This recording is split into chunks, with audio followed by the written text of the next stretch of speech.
Hello and welcome to your daily news and information update.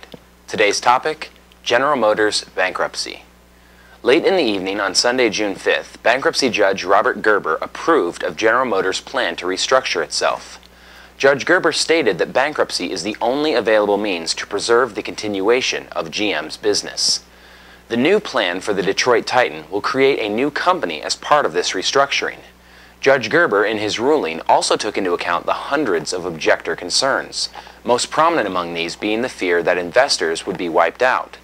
In his final 95-page report, Judge Gerber clearly expressed his preference of bankruptcy over complete liquidation. Gerber accepted the bankruptcy plan, which puts 60% of the new General Motors into public hands. The Canadian government, the United Auto Workers Union, and certain bondholders will control the remaining 40%. Also, as part of its cost-saving measures, the United Auto Workers Union has agreed to reduce benefits for nearly 650,000 GM retirees. The entire reason for the bankruptcy proceedings is to conserve at least some of the company's value.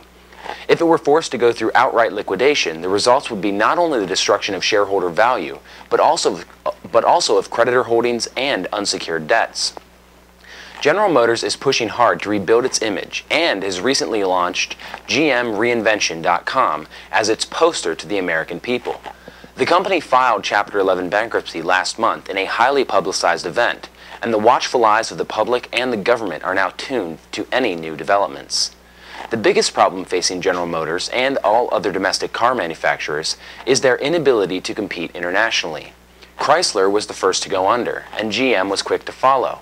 Ford is still solvent, but it has yet to show that it can keep up with competition from abroad. With Japanese and European giants growing in their American and international markets, GM has to contend with many obstacles in any comeback. It must find a way to rebuild its business model to find something profitable and sustainable. It must build vehicles which American and international consumers want to purchase. It must somehow make up the technological gap in facilities and products which exists between U.S. automakers and their rivals overseas. Most importantly, it must prove to buyers, investors, and holders that the company will never again be in such dire straits. On behalf of concerned citizens, I'm Craig Harrington. For more on this and other related topics, please tune in daily to economyincrisis.org. Wake up, America! Open up your eyes! Wake up, America! Wake up!